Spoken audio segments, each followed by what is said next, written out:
Assalamualaikum warahmatullahi wabarakatuh. Untuk pertemuan yang kedua mengenai fungsi komposisi. Perhatikan buku paketmu halaman 264 ya. Fungsi komposisi sendiri merupakan gabungan dari dua atau lebih fungsi yang disimbolkan dengan bundaran ya. Kalau bisa saya tulis, bundaran itu seperti apa? Nah, contohnya seperti ini. Misalkan ada F bundaran G X.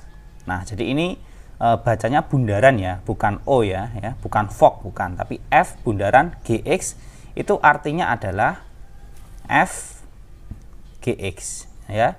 Jadi gabungan antara fungsi Fx dengan fungsi Gx. Begitupun sebaliknya, kalau yang ditanyakan G bundaran Fx, maka sama saja dengan G Fx ya. Sama saja dengan GFX. Nah, misalkan saya punya contoh Fx sama dengan 2x min 5, kemudian Gx sama dengan 3x plus 2. Misalkan kita ingin mencari F bundaran Gx itu sama dengan berapa gitu ya. Caranya seperti apa? Oke. Kita coba ya, saya beri pembatas dulu. Nah, di sini F bundaran Gx itu kan sama saja dengan F bundaran Gx itu kan sama saja dengan F Gx, ya kan? F Gx berarti berapa? Nah, di sini Gx-nya kita ganti.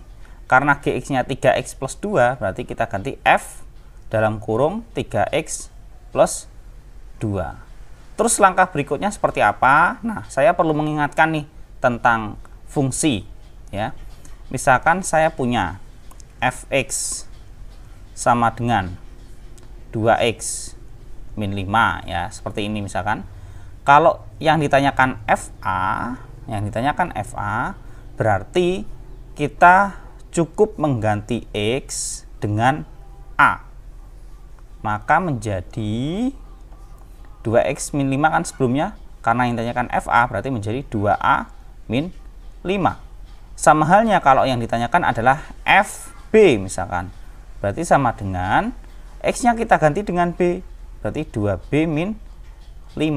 Nah, kalau yang ditanyakan F hati misalkan, cie ya, hati, berarti gimana? X-nya kita ganti dengan hati. Nah, jadi X ini mengikuti apa yang ada di dalam kurung, sehingga kalau yang ditanyakan adalah F3x plus 2, ya udah X-nya tinggal kita ganti dengan 3x plus 2. Awalnya kan 2 ya, 2 kemudian X. 2x kan artinya 2 dikali X, sehingga ini 2 dikali 3x plus 2 seperti ini, kemudian min 5. Nah, ini sendirian dia, kasihan ya, kayak kamu. Sama dengan ini tinggal kita kalikan nih, 2 kali 3x berarti 6x, kemudian 2 kali 2 plus 4 min 5, sehingga jawaban akhirnya adalah 6x min 1. Nah, jadi seperti ini teman-teman, untuk F bundaran Gx-nya kita dapat seperti ini. Di bab ini sebenarnya sangat mudah, kita hanya tinggal perlu mensubstitusi atau mengganti X-nya dengan apapun yang ada di dalam kurung ya. Setelah ini kita coba soal yang lain, soal yang bertahap ya. Kita mulai dari yang mudah, kemudian semakin sulit, semakin sulit, semakin sulit. Tapi tenang aja, kita bahas menjadi lebih mudah di sini. Baik teman-teman, kita lanjut ke video berikutnya, ke part berikutnya.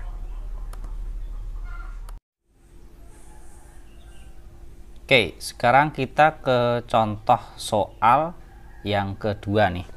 Misalkan saya punya Fx sama dengan akar x kuadrat plus 1 dan Gx sama dengan x kuadrat min 1. Jika yang ditanyakan adalah G bundaran Fx, maka hasilnya sama dengan K. Seperti sebelumnya, kalau G bundaran Fx artinya adalah kita harus mencari Gfx. Seperti ini ya. Kemudian, nah, Fx-nya kita tulis. Fx di situ yaitu akar x kuadrat plus 1. Nah, berarti sama dengan berapa? perhatikan di sini. Gx-nya itu kan x kuadrat min 1, sedangkan fx-nya itu sama dengan akar x kuadrat plus 1.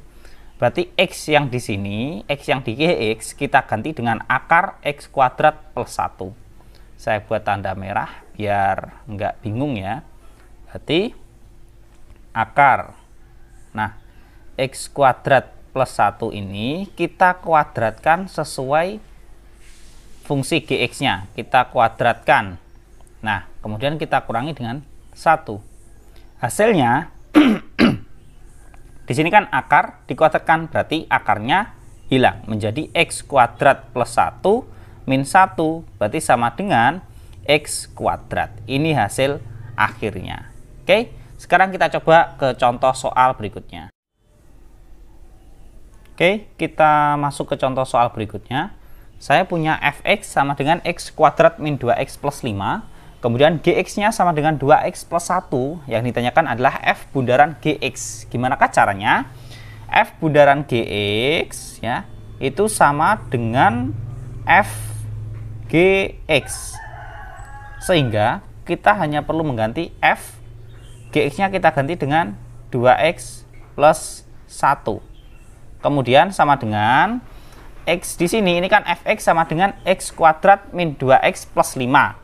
X-nya, semua X yang ada di sini kita ganti dengan 2X plus 1. Ini kan ada X kuadrat, kemudian ada min 2X. Nah, X-nya itu kita ganti dengan 2X plus 1. Sehingga menjadi 2X plus 1 kuadrat min 2 kali X. Min 2 dikali 2X plus 1. Gini ya. Kemudian plus 5 sama dengan 2x plus 1 kalau dikuadratkan menjadi 4x kuadrat plus 4x plus 1. Ini kita kalikan menjadi min 4x min 2 plus 5. Kemudian kita sederhanakan ya. Ini berarti menjadi 4x kuadrat. Ini ada 4x, ada min 4x, berarti habis ya. 0, nggak perlu kita tulis. Ini ada plus 1 min 2, berarti min 1 tambah 5, berarti plus 4. Selesai nih soal contoh yang ketiga.